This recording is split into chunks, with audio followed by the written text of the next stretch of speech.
सनातन धर्म न कभी मिटा है, न कोई मिटा सकता है। सनातन धर्म को जो मिटाने की बात करेगा उसको जरूर मिटा दिया जाएगा। जिस तरह से यह बयान आया है, सनातनी है, हमने दान किया, हम राजा हरिश्चंद्र महावीर कर्ण बन गए, हमने ज्ञानार्जुन प्राप्त किया, हम महात्मा बुद्ध महावीर स्वामी बन गए, हमने क्या स्टालिन का सर काट के लेके आए हैं तो उसे 10 करोड़ का इनाम दिया जाएगा। तो सबसे पहले उस बाबा जी के ये सब ये कहते हैं कि हिंदू धर्म एक डिजीज है। तो मैं याद दिलाना चाहता हूं कि एटम बम के आविष्कार पूरे देश में गर्मा गर्मी का माहौल बन गया है। To the Sanatan Rao. Days after Udayanidhi Stalin compared Sanatan Dharma to dengue and malaria, the Prime Minister has told his सनातन का अपमान मोदी नहीं सहेंगे। पीएम मोदी ने कैबिनेट की बैठक की, मंत्री मौजूद थे बैठक में।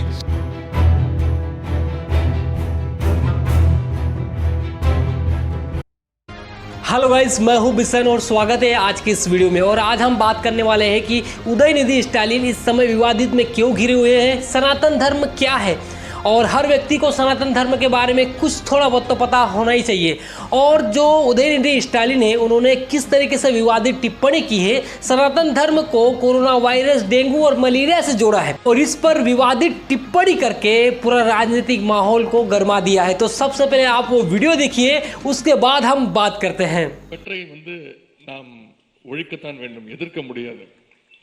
கொசு, டெங்கு காய்ச்சல், மலேரியா, கொரோனா இதையெல்லாம் நம்ம எதிர்க்க கூடாது, ஒழித்து கட்ட வேண்டும். दोस्तों, इनका नाम उदयनिधि स्टालिन है जो कि तमिलनाडु के मुख्यमंत्री के बेटे हैं और इन्होंने एक चेन्नई में एक सम्मेलन को संबोधित करते हुए ये कहा कि कुछ चीजें ऐसी है जिसका विरोध नहीं करना चाहिए, उसे डायरेक्ट खत्म कर देना चाहिए। वो डेंगू हो, मलेरिया हो या कोरोना वायरस जैसे, इसका विरोध ना करते हुए इसको खत्म कर देना चाहिए। ऐसा ही है सनातन धर्म। इस तरीके से इन्होंने टिप्पणी की है, इस तरीके से उन्होंने बयानबाजी की है, जिसके कारण पूरे देश में गर्मा गर्मी का माहौल बन गया है। दोस्तों, सबसे पहले मैं अगर आज की इस वीडियो में बात करूं तो सनातन धर्म क्या है, और जिसमें गिरती है सभी नदियां वो सिंधु है हम, पूरी दुनिया को वतन कहते हैं, हिंदू है हम। दोस्तों, सनातन धर्म वो धर्म है जो 7 समुंदर पार भी भाई बहन कहते हैं। सनातन धर्म वो धर्म है जो साकार और निराकार दोनों पूजे जाते हैं। सनातन धर्म दुनिया का अकेला धर्म है जिसमें ईश्वर की अवधारणा स्त्री के रूप में पूजे जाते हैं।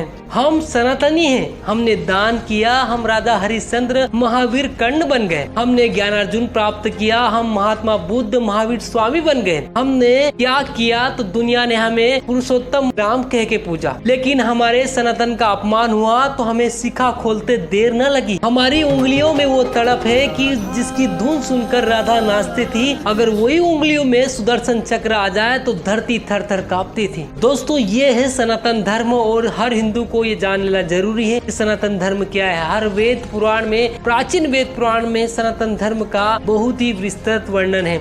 आज पृथ्वी और सबसे प्राचीन धर्म अगर है तो वो है हिंदू धर्म। और उदयनिधि स्टालिन ने किस तरीके से जो सनातन धर्म को टारगेट करके इस अभद्र टिप्पणी की है और ये माहौल पूरा गर्मा गया माहौल है। तमाम राजनेताओं ने इस पर अलग अलग जवाब दिया। सुधांशु त्रिवेदी ने क्या कहा, सुनिए। मैं कांग्रेस पार्टी से, क्या आपके नेता अगर मिस्टर परमेश्वर ये कहते हैं और आपके अलायंस सहयोगी उदय निधि ये कहते हैं कि हिंदू धर्म एक डिजीज है, तो मैं याद दिलाना चाहता हूं कि एटम बम के आविष्कारक रॉबर्ट ओपेनहाइमर को गीता में प्रेरणा नजर आती है। एटॉमिक स्ट्रक्चर देने वाले नील्स बोर ने अपनी किताब में लिखा है कि मैं उपनिषदों को पढ़ता था।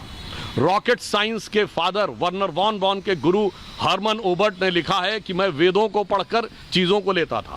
अगर इन सारे लोगों को इसमें ज्ञान नजर आ रहा है और इस कांग्रेस के लोगों को और इस गठबंधन के लोगों को इसमें डिजीज नजर आ रही है, तो डिजीज इनके दिमाग में आ गई है, उसमें नहीं। उसके बाद जो यूपी के बाबा है उन्होंने कहा है कि अगर उदयनिधि स्टालिन का सर काट के लेके आए गए तो उसे 10 करोड़ का इनाम दिया जाएगा।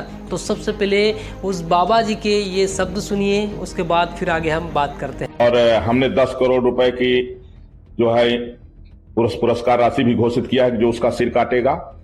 और अगर इसके बाद भी नहीं उसका कोई सिर काटा तो मैं स्वयं जो है उसका सिर काटने के लिए जाऊंगा, क्योंकि जिस तरह से उसने सनातन धर्म को समाप्त करने का बयान दिया है, यह देश में 80% भारतीयों की हत्या है। देश के 80% लोग सनातन धर्म को मानने वाले लोग हैं।